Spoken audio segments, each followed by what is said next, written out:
سڵاتان لەبێت و ئەم کاتتان باش بینەرانی خۆشەویستی تەلەڤیزیۆنی کۆمەڵە بە یارمەتی هاوڕێیانی هاوکارم لەگەڵتانم بۆ پێشکەشکردنی گەشتی هەواڵەکانی ڕۆژی سێشەممە سەرەتا سەردێڕی گرنگترین هەواڵەکان.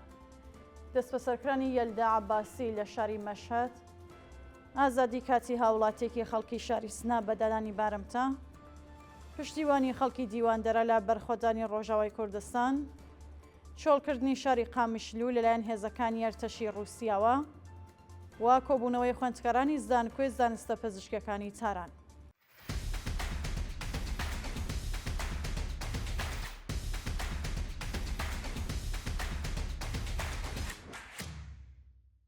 دەست بە سەرکرانی یەلدا عەباسی لە شاری مەشهەد. لە ڕۆژانی ڕابردوودا یەلدا عەباسی هونەرمەندی کوردی خەڵکی خۆراسان لەلایەن هێزەمنیەکانی ڕژیمەوە لە شاری مەشهەد دەست بەسەرکرا. بە پێی دوایین راپۆرتەکان ئەو هونەرمەندەی دانیشتووی وڵاتی ئەڵمان کاتی گەڕانەوەی بۆ شاری مەشهەد و سەردانی بنەماڵەکەی لەلایەن هێزەکانی ئیدارەی دەسەڵاتی ڕژیمەوە دەست بەسەر و ڕەوانەی گرتوخانەکانیەوە ناوەندەکراوە. جێگەی ئاماژەیەکە ناوبراو بەهۆی چالاکیە پەیوەندیدارەکانی بە بزوستنەوەی ژنژیان ئازادی بە شێوەیەکی غیابی حکمی 1 ساڵ زیندانی تەعەزیری بەسەردا سەپێنراوە. بەردەوامی دەست بە سەرکران و ناڕوونی چارەنووسی 3 هاوڵاتی خەڵکی شاری بیجار. بە پێی دوایین زانیاریەکان 3 هاوڵاتی خەڵکی شاری بیجار سەرەڕای تێپەڕبوونی زیاتر لە 18 ڕۆژ لە دەست بە سەرکرانیان هێشتا چارەنووسیان دیار نییە. سەرچاو ئاگادارەکان ئاماژە بەوە دەکەن کە ئەو 3 شارۆمەندە بەناوەکانی ئەحمەد ڕەزا قەمەری، سامان محەممەد زادە و عەلی وەلیزادە ڕۆژی پێنجشەممە 18 بە فڕانباری 1404 هەساوی لەلایەن هێزەکانی ئیسلاحاتی سوپای ڕژیمەوە بەبێ بەڵگەی قەزایی و بە ئەو پەڕی توند و تیژیەوە دەست بەسەر و ڕەوانەی زیندانی ناوەندی شاری سنەکراون. شانی باسە سەرەڕای بەدوەداشتنی بنەماڵەکانیان لەسەر دۆخی تەندروستی و شوێنی ڕاگرتنیان تا کاتی داڕشنی ئەم هەواڵە زانیاریەک لەبەردەستانیە. ئازادی کاتی هاوڵاتیەکی خەڵکی شاری سنا بە دانانی بارمتە. بە وسەی سەرچاو ئاگادارەکان هاوڵاتیەکی خەڵکی شاری سنا پاش 1 مانگ دەست بە سەرکران بە دانانی بارمتە 1 ملیاردی بە شێوازێکی کاتی لە زیندانی ناوەندی ئەو شارە ئازاد کراوە. راپۆرتەکان ئاماژە بەوە دەکەن کە ئەو هاوڵاتیە بە ناوی ئێدریس خۆداکەرەمی چالاکی کرێکاری ڕۆژی شەممە 6 بە فڕانباری 1404 هەساوی لەلایەن هێزەکانی ئیدارەی ئیسلاحاتی ڕژیمەوە بەبێ بەڵگەی قەزایی دەست بەسەر و پاشان ڕەوانەی زیندانی ناوەندی شاری سنەکراوە. شانی باسە ناوبراو لە کاتی دەست بە سەرکرانی تاکو ئێستا لە مافی دەستڕاگەیشتن بە پارێزەر و پەیوەندی لەگەڵ بنەماڵەکەی بێبەشکراوە. پشتیوانی خەڵکی دیواندەرە لە بەرخۆدانی ڕۆژاوای کوردستان. ڕۆژی ڕابردوو خەڵکی شاری دیواندەرە بە مەبەستی پشتیوانی لە بەرخۆدانی ڕۆژاوای کوردستان کەمپینێکی نیشتمانیان بۆ کۆکردنەوەی یارمەتی دەست پێ کرد. بە پێی دوایین زانیاریەکان خەڵکی شاری دیواندەرە کە لە هەموو کاتدا پشتیوانیان لە هەموو خەڵکی ستەملێکراوی کوردستان کردووە با بەڕێوەبردنی کەمپینێکی کۆکردنەوەی یارمەتی بۆ ڕۆژاوای کوردستان ئاماژەیان بەوە کرد کە پێویستە هەر تاکێکی کورد سەبارەت بە هێرشی ڕژیمی تورکیا و حکوومەتی کاتی سووریا بۆ سەر ڕۆژاوی کوردستان هەڵوێستیان هەبێت و پشتیوانی لە بەرخۆدانی خوشک و براکانیان بکەن. هێرشی پەهبادی ئەرتەشی تورکیا بۆ سەر ناوچە جیاوازەکانی کۆبانی.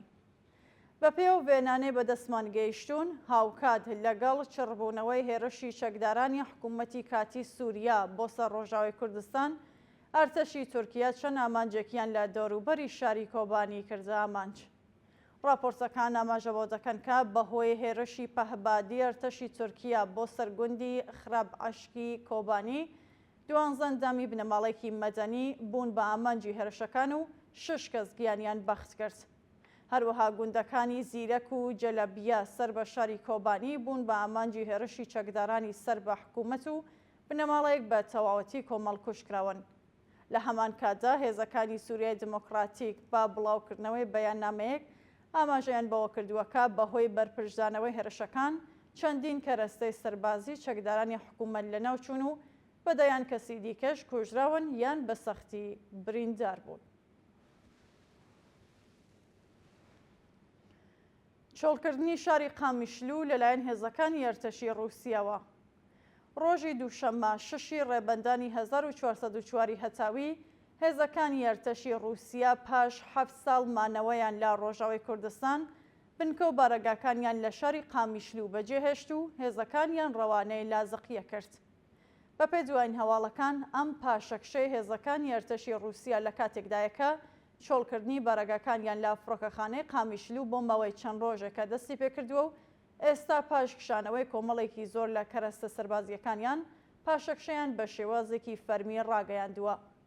جێگەی ئاماژەیە هاوکات لەگەڵ بەرزبوونەوەی ڕێژەی هێرشی چەکدارانی حکوومەتی سووریا بۆ سەر ڕۆژاوای کوردستان کشانەوەی هێزەکانی ئەرتەشی رووسیا لە ناوچەکە بە تەواوەتی هاوسەنگی هێز دەگۆڕێت و کاریگەریەکی زۆری دەبێت لەسەر جاهاتووی ڕۆژاوای کوردستان. سنووردارکردنەوەی پەیوەندیە نێودەوڵەتیەکانی بازرگانان لە ئێران. بە پێی دوایین هەواڵەکان پەیوەندیە نێودەوڵەتیەکانی بازرگانان لە ئێران بە شێوەیەکی بەرچاو لەلایەن ڕژیمەوە سنووردارکراوەتەوە و بە تەنیا ڕۆژانە مافی 20 خولەک بەکارهێنانی هێڵی ئینتەرنێتیان هەیە.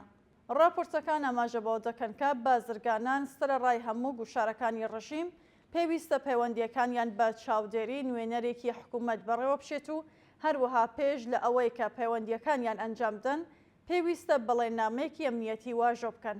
ئەمە لە کاتێکدایەکە لە مانگی ڕابردووەوە تاکو ئێستا بەهۆی داخرانی هێڵی ئینتەرنێتی نێودەوڵەتی لەلایەن کۆماری ئیسلامیەوە ژمارێکی زۆر لە پیشەکان لە ناوچوون و خەڵک لە دۆخێکی زۆر خراپی ئابووریدا دەژی. بەردەوامی هەڵمەتی سێشەمەکانی نابۆ سێدارە لە 56 زیندانی ڕژیمی کۆماری ئیسلامی. ڕۆژی سێشەممە هەفتی ڕێبەندانی 1404 هەتاوی بەندکراوانی ڕاگیرە و لە 56 زیندانی ڕژیمی کۆماری ئیسلامی بەمبەستی دەربڕینی ناڕزایەتی دژ بە سەپاندنی حکمی سێدارە بەسەر زیندانیان بەردەوامیان بە هەڵمەتی سێشەمەکانی نابۆ سێدارەدا. بە پێی دوایین راپۆرتەکان بەندکراوانی بەشداربووی هەڵمەتی سێشەمەکانی نابۆ سێدارە بە بڵاوکردنەوەی بەیاننامەیەک ئاماژە بەوە دەکەن کە هاوکات لەگەڵ دووهەمین ساڵیادی دەستپێکردنی ئەو هەڵمەتە بەرپرسانی ڕژیم لە زیندانەکان گوشارێکی زۆریان خستووەتە سەر بەندکراوان تاکو ئیرادەیان بشکێنن، بەڵام نەک تەنیا کۆتایی بە ڕێگەکەیان ناهێنن بەڵکو تا کاتی سزادانی تاوانبارانی دژ بە خەڵک بەردەوام ئەبن لە مانگرتن و ناڕزایەتی. لە درێژەی بەیاننامەکەدا جەخت لەسەرەوە کراوەتەوەکە ڕژیمی کۆماری ئیسلامی لە سەرەتای بەدەستەوەگرتنی حکوومەت تاکو ئێستا هەموو کات هۆڵی داوە بە بەکارهێنانی حکمی سێدارە وەکو ئامڕازێکی سەرکوتی خەڵک دەنگی ناڕزایەتیەکان لەناو ببات، بەڵام نەک تەنیا سەرکەوتوو نەبووە بەڵکو دەنگی ناڕزایەتی خەڵکی ستەم لێکراو بەرزتر بووەتەوە. دووە هەواڵ کۆبوونەوەی خوێندکارانی زانکۆی زانستە پێزیشکیەکانی تاران. ڕۆژی ڕابردوو کۆمەڵێک لە خوێندکارانی زانکۆی زانستە پێزیشکیەکانی شاری تاران دژ بە گوشاری هێزەمنیەکان بۆ سەر خوێندکاران کۆبوونەوە. بە پێی هەواڵی گەیشتوو خوێندکارانی بەشداربووی کۆبوونەوەکە باوتنەوەی دروشمی مەرگ و نەمان بۆ دیکتاتۆر و هەروەها بەرزکردنەوەی وێنەی ئایدا حەیدەری کە لە ڕێکەوتی هەژدەی مانگی ڕابردوو بە تەقەی ڕاستەوخۆی هێزە سەرکوزگەرەکانی ڕژیم گیانی بەخت کردبوو، خوازیاری سزادانی تاوانباران و هەروەها هەڵوەشانەوەی ڕژیمی جەنایەتکاری کۆماری ئیسلامی بوون. هەروەها لە درێژەیە کۆبوونەوەکەدا ناڕازیان جەختیان لەسەر ئەوە کردەوەکە بە گوشاری هێزەمنیەکان کۆتایی بە ناڕزایەتیەکان ناهێن و بەردەوام ئەبن لە دادخوازی قوربانیان. بینەرانی خۆشەویست هەواڵەکانتان پێشکەشکرا، هەر شاد و ئاسوودە.